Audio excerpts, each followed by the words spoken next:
I genuinely do not understand how this thing transforms. Like seriously, look at this. At this point, MM-02 doesn't even look like a toy anymore. It looked like somebody stole a live-action CGI Optimus Prime model directly from the movie, shrunk it down, and somehow engineered a full transformation into it afterward, just to flex on the entire industry. And the craziest part? This still isn't the final version. Because Magnificent Mecha just revealed the updated MM-02 head sculpt they promised collectors a while back, and honestly, I think they completely exceeded expectation. The difference is immediate. The second you compare the old head to this new one, the entire personality of the figure changed. It finally feels like Optimus Prime now. Not a really good third-party attempt, not close enough. I mean, actual live-action Optimus Prime energy. The droopy orbital structure from before is gone. The proportions are tighter, just with this new head. The cheeks veins are more recessed and accurate. The nose gap has been narrowed significantly. The face silhouette is cleaner. The antennas are redesigned properly now. Even the way the head sits on the neck feels more natural and cinematic. And somehow, those relatively small changes completely transform the face. Because now, when I look at this thing, my brain immediately hears Peter Cullen's voice. That's how close they got. And the eyes are massive reasons why. The glossy light blue optics completely change the mood of the face sculpt. Even without LED activated, the eyes already feel alive now. And I like that more because we don't have to waste battery all the time on the shell of the figure and it still looks nice. The older version almost looked like an early promotional render. This version feels like an actual movie frame. And then you zoom in closer. This thing starts becoming kind of ridiculous. The face sculpting, the cheeks armor, the refined chin proportion, the layered mechanical detailing, the separated antenna pieces, the sculpted Cybertronian writings on the ears. This is the kind of detailing you normally expect from those instantly expensive custom hand-painted upgrade heads that people usually spend like $80 to $100 just to get the head alone. And me included, I upgraded my MC003F head exactly with this price point too. Except Magnificent Mecha is somehow approaching that level while still making this a fully transformable mass-produced figure. That's honestly insane, like genuinely insane. And I think that's why so many collectors now are reacting the exact same way right now. Every time you look at MM-02, your brain struggles to process that this thing actually converts into a truck. Because visually, this thing feels more like a premium statue than the transforming figures. It's closer to those of the pre-zero non-transforming Neo X figures. And honestly, that might actually be intentional. Because a while ago, somebody from Teba asked Magnificent Mecha to reduce the blue tie section slightly. And Magnificent Mecha actually responded that they used the Prime 1 Studio Jetwing Optimus Prime statue as a visual reference, which explains so much. Because now that people pointed it out, yeah, you can absolutely see the influence, the silhouette, the stance, the proportion, the museum display present. MM-02 generally has that ultra high-end statue energy to it. And I honestly think collectors who post this thing in dramatic display setup are going to lose their minds over it. Because from certain angle, this straight up does not look like a transforming toy. And then your brain suddenly remember, oh yeah, this thing still transforms somehow. That's the magic trick here. Because yes, third-party companies have tackled completed Bayverse design before, but MM-02 feel different.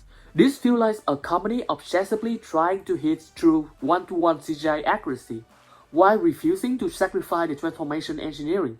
And honestly, I think it's finally time to ask the question, is this becoming the most screen-accurate transforming Bayverse Optimus Prime figures ever made? Because at this point, I genuinely think that this question is fair, especially after this newest updates. And the crazy thing is, it's not just the head anymore. Collectors also started noticing subtle body displacement in this new photo too. The shoulder somehow appears a little broader, the silhouette looks slimmer overall, and the head sits kind of lower into the neck. Some people even think that the thighs were adjusted slightly. Now part of that could definitely be just the different photography angles or lighting distortion. But either way, the figures overall now feel noticeably closer to that of the actual CGI proportion. And honestly, seeing how far this project has evolved over the last 2 years is kind of unbelievable. From the robot proportion, the sculpted mechanical detailing, the transformation engineering, the revised head sculpt, and now the upcoming Jetwing system. Magnificent Mecha genuinely deserve a lot of credit here, because they didn't just make promise, they actually listened to feedback and deliver meaningful improvements. That matters, especially right now when so many collectors are tired of company releasing unfinished ideas and expecting fans to just accept it to be good enough. Magnificent Mecha's MM-02 does not feel like good enough. This feels like a company refining the figures in real time because they generally want to push this thing as far as possible. And somehow, they still aren't finished because Magnificent Mecha already confirmed the page art in this photo as still incomplete, which honestly sounds ridiculous considering how good this already looks. People are literally debating microscopic finishing details now, like the window tint, weathering, truck lights color, or subtle shade difference between the movie version.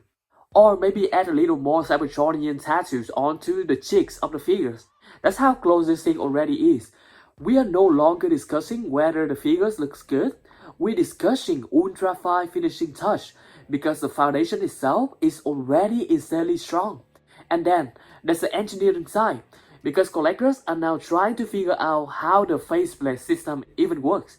Originally, people thought it would just be a full face swap, but now, based on the visible separation lines around the jigs and the side panel, it actually looks more like a partial sliding mechanism, possibly similar to Yolopark engineering style.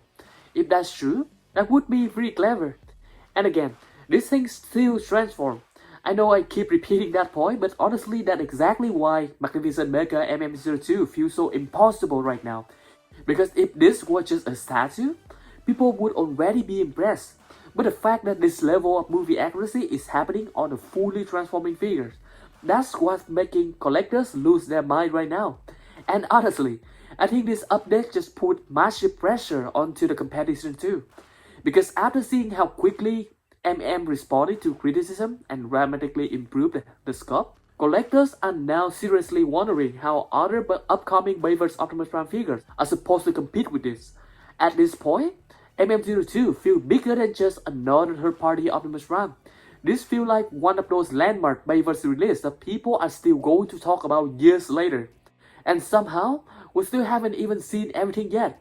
We still need to see the finalized paint, the full weapon system, the matrix of leadership, the Dark Moon Jetwing accessory including the trailer. Of course, the trailer had to be fully transformable into a functional Jetwing and weaponry, and potentially even a reversion of fallen jet power style upgrade setup for MM-02A, which honestly sounds completely insane when you list everything together. At this point, MM-02 is becoming less of the figures and more like an entire live-action Optimus Prime ecosystem. And if Magnificent Mecha keep delivering updates at this level, we might genuinely be watching one of the greatest transforming Bayverse Optimus Prime project ever made unfold in real time. So let me know what you think. Did the news heads-up completely win you over? And do you think MM-02 is already entering the greatest Bayverse Optimus Prime ever made territory? And if you enjoyed this update, make sure you subscribe, because the moment more MM-02 news drop, we're covering all of it.